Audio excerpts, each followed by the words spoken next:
तो मेरा नाम डॉक्टर मारिया अनवर है। आज जिस मौजू में बात करना चाहूँगी वो है सर्वाइकल कैंसर, यानी कि रहम के मुंह का कैंसर। जैसे जैसे टाइम गुजरता जा रहा है, फीमेल पेशेंट्स के अंदर इसकी तादाद तेज़ी से बढ़ रही है पूरी दुनिया में और ख़ुसूसन पाकिस्तान में। पाकिस्तान में सबसे कॉमन जो फीमेल कैंसर्स हैं उनमें ब्रेस्ट कैंसर नंबर 1 पे है, फिर ओवेरियन कैंसर, उसके बाद सर्वाइकल कैंसर। लेकिन जैसे जैसे टाइम गुजरता जा रहा है, सर्वाइकल कैंसर दूसरे नंबर पे आ रहा है, जो कि नहायत ही तशवीशनाक है। ये एक ऐसा कैंसर है कि जिसकी अलामात के बारे में मैं आपको बताऊंगी।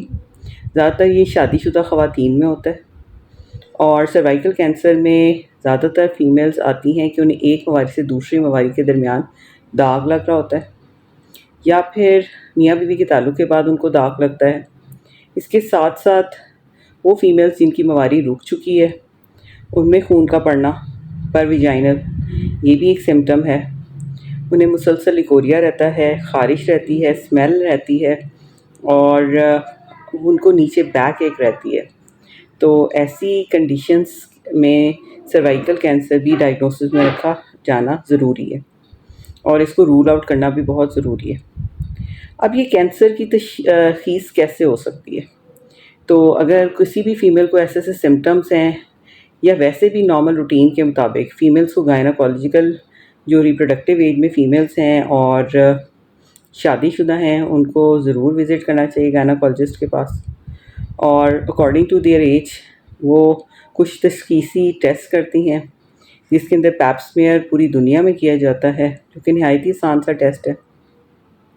रहम के मुंह से सैंपल लेके उसको लेबॉर्ट्री में टेस्ट किया जाता है और इससे अर्ली डायग्नोसिस इस कैंसर के बारे में बन सकता है, जिसकी वजह से उसका ट्रीटमेंट आसान हो जाता है।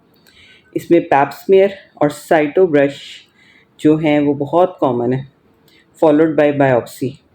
तो इन टेस्टों के थ्रू जो है सर्वाइकल कैंसर बर वक्त उसकी तशख़ीस हो सकती है। अब अगर किसी फ़ीमेल को सर्वाइकल कैंसर हो गया है तो उसका इलाज जो है उसमें सर्जरी भी आती है, कीमोथेरेपी भी आती है, रेडियोथेरेपी भी आती है और इम्यूनोथेरेपी भी आती है। इलाज इसका काफ़ी तकलीफ़देह होता है और इसकी जो प्रोग्नोसिस है बहुत अच्छा नहीं है 5 इयर्स का। अब इसकी प्रिवेंशन क्या है? तो प्रिवेंशन यही है कि वो फ़ीमेल्स ख़ुसूसन जो गैर शादीशुदा हैं, उनके अंदर एक वैक्सीन लगती है, ह्यूमन पेपिलोमा वायरस वैक्सीन, जो कि ज़्यादातर ये कैंसर की मेन कॉज़ बनता है ये वायरस। उसके अगेंस्ट वैक्सीन पूरी दुनिया में लगाई जाती है। ये वैक्सीन ना सिर्फ ख़वातीन को बल्कि मर्द हज़रात को भी लगाई जाती है और इसके अलावा इसकी ज़्यादा अच्छा जो रिज़ल्ट है उन फीमेल्स में आता है जो कि गैर शादीशुदा हैं। इस सारी मालूमात से उम्मीद है कि आपको बहुत ज़्यादा फ़ायदा हासिल होगा और अगर आपको कोई भी ऐसा सिम्टम डेवलप हो रहा है तो आप फ़ौरी तौर पे अपनी गायनोकोलॉजिस्ट से रुजू करेंगे। Thank you very much.